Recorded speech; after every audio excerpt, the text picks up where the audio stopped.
चलो तो फिर स्टार्ट करते हैं फिबोनाची। तो पहले देखते हैं फिबोनाची होता क्या है।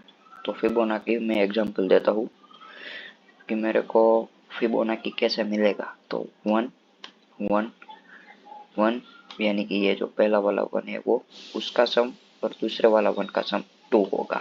ठीक है, तो 2 आएगा। अब ये 1 और ये 2, इन दोनों का सम होगा 3। हाँ 3।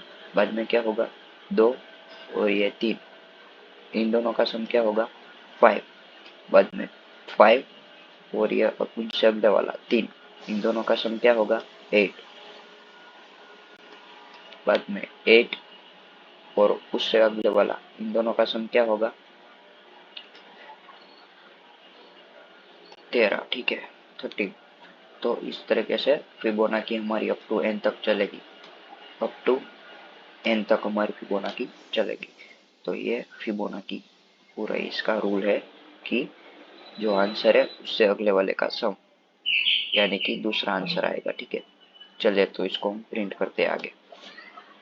तो सबसे पहले मैं PSVM लिख लेता हूँ, बाद में scanner SC is equal to new scanner system dot in. ठीक है, चलिए मैंने ये ऑब्जेक्ट क्रिएट कर दिया। क्या दिक्कत है भाई, स्कैनर SC ओके यहाँ मैंने स्कैनर क्लास नहीं इंपोर्ट नहीं लिया है, तो पहले मैं इंपोर्ट भी ले लेता हूँ।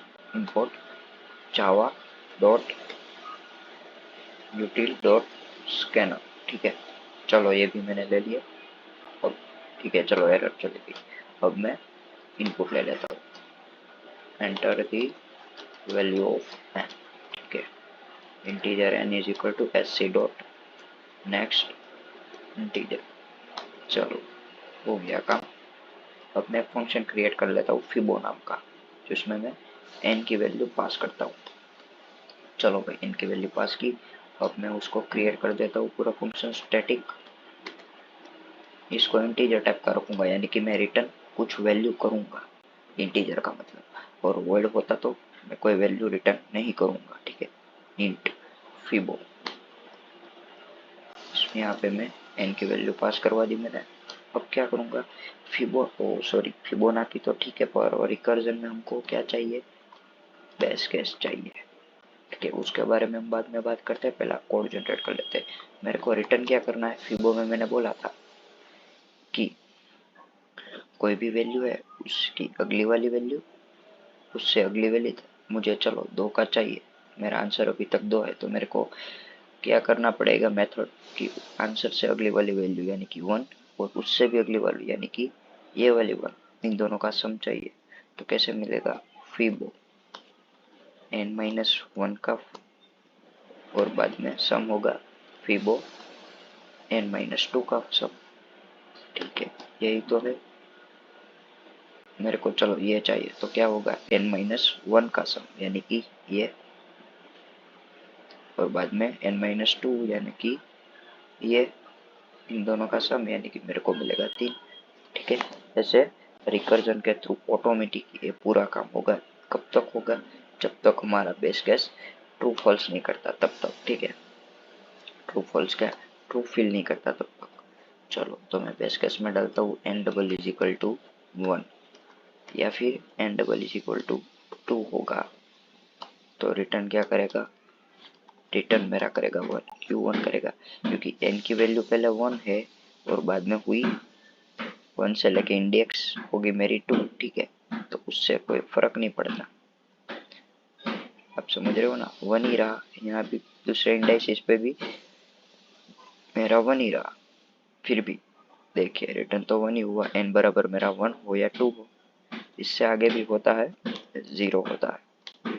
0 प्लस 1 यानी कि 1, 1 प्लस 1 यानी कि 2, 2 प्लस 1 यानी कि 3, बाद में 3 प्लस 2 यानी कि 5, 5 प्लस 3 यानी कि 8, 8 प्लस 5 यानी कि 13, ऐसे अप टू n तक। तो n double is equal to यानी कि n इज इक्वल टू 1 हो या n इज इक्वल टू 2 हो, हमें प्रिंट तो क्या करवाना है, 1 ही करवाना है। तो ठीक है, 0 इंडेक्स है पहली वाली, ये 1 इंडेक्स है, ये 2 इंडेक्स है, तो 1 और 2 इंडाइसिस पर 1 ही प्रिंट होगा। चलो मैं इसको प्रिंट करके देखता हूँ। साउट फिबो एन। और हाँ, फिबोनाची हम आसान तरीके से रिकर्जन में ट्रीज को यूज करके हम समझ सकते हैं। अब ये ट्रीज क्या है वो सब अगले डीएसए के लेक्चर में सब कुछ आने वाला है, ठीक है। सब आप लोगों को तब ये सब कुछ समझ में अच्छी तरीके से आ जाएगा, अभी इसकी कोई ज़रूरत नहीं है। फिबो n-1 ये कैसे वर्क करता है, फिबो n-2 रिकर्जन के थ्रू अपने आपको कॉल करके कैसे वर्क करता है, वो चलो अभी मैं आप लोगों को ट्राई रन के साथ बता देता हूँ। चलो मेरे को चाहिए, मैंने इनपुट 5 दिया है, ठीक है। यहाँ पे मैंने 5 इनपुट दिया है, तो यहाँ पे ये 5 आ जाएगा। तो ये चीज़ यहाँ पे कॉल करेगी और यहाँ पे भी n की वैल्यू 5 आ जाएगी। n की वैल्यू 5 आ गई। चलो ठीक है, यहाँ पे n की वैल्यू 5 आ गई। तो फिर अब क्या होगा, 5 जो है वो बाद में n इज इक्वल टू 1 है, यानी कि 5 इज इक्वल टू 1 या फिर 5 इज इक्वल टू 2 नहीं है, तो फिर ये स्किप हो जाएगा। आगे बढ़ो, फिबो n-1 और फिबो n-2, ठीक है। क्या है, फिबो n-1 या प्लस फिबो n-2, यानी कि क्या होगा, इसका दो पार्ट पड़ेगा 5 का। 4, एक तो होगा फिबो n-1 यानी कि 4, और दूसरा क्या पड़ेगा, फिबो n-2 यानी कि 3। चलो ठीक है, अब 4 का भी दो पार्ट पड़ेगा। 4 का भी कितना पार्ट पड़ेगा, दो पार्ट पड़ेगा। 4 का कौन कौन सा, अभी इसमें दिक्कत आएगी यार, थोड़ी फैसिलिटी नहीं है इसीलिए थोड़ा ऐसा होता है। चलो फिबो 4 का मैं पार्ट पढ़ता हूँ। क्या होगा फिबो 4 का, एक तो होगा फिबो n-1 यानी कि 4-1 यानी कि 3 होगा, और दूसरा क्या होगा, फिबो 3 यानी कि 4-2 यानी कि 2 हो जाएगा, ठीक है। अब 3 का करता हूँ, इसका क्या होगा, 3 का फिबो n-1 यानी कि 2, और दूसरा क्या होगा, फिबो n-2 यानी कि 1। चलो इतना आ गया। अब फिबो 5 मेरे को चाहिए था, तो फिबो 5 का मैंने इस तरीके से पूरा चलेगा, ट्रेस चले, ठीक है। तो 4 का क्या हुआ, ये सॉरी 5 का क्या हुआ, 4 और 3 हुआ, ठीक है। तो अब 4 का क्या हुआ, 3 हुआ और 2 हुआ, ठीक है। तो अभी मैं एक काम करता हूँ, और ठीक ही है, चलो ना आगे बढ़ लेता हूँ, वो भी कोई बात नहीं, चलो ना, जरूरत नहीं है। फिबो 2, फिबो 3 का क्या हुआ, फिबो 2 हुआ और 1 हुआ, ठीक है। तो 1 की वैल्यू क्या है हमारी, 1 ही है। 1 की वैल्यू क्या है, 1 ही है। और 2 की भी वैल्यू क्या है, 2 की वैल्यू हमें रिटर्न तो यहाँ रहा, 1 की वैल्यू भी 1 होगी और 2 की वैल्यू भी रिटर्न 1 होगी, यानी कि 1 और इसके बीच में तो हमारा प्लस है, तो 1 + 1 यानी कि आंसर आएगा 2। तो इतनी टर्म का आंसर आया 2, इतनी टर्म का आंसर 2 आया, यानी कि फिबो 3 का आंसर 2 आया, ठीक है। फिबो 4 को कैलकुलेट करता हूँ, फिबो 2 का मतलब क्या है, 1 ही है, ठीक है, प्लस फिबो 3, तो फिबो 3 को भी आगे मेरे को कैलकुलेट करना पड़ेगा ना। तो चलो आगे बढ़ता हूँ, ये क्या आ रहा है भाई, ठीक है। चलो फिबो 3 का क्या होगा, फिबो 3-1 यानी कि 2 प्लस फिबो 3-2 यानी कि 1।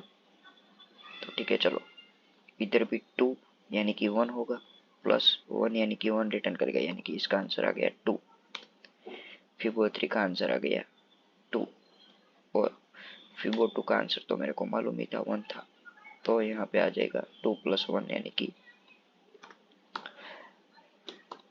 3, ठीक है। यहाँ भी 3 आ गया है, सॉरी यहाँ पे तो 1 ही आएगा ना, 2 हो या 1 हो, ओके ओके, यहाँ पे 1, यहाँ पे 1 यानी कि 2, ठीक है, सही था, 2 ही आएगा, ठीक है। 2 + 1 यानी कि 3।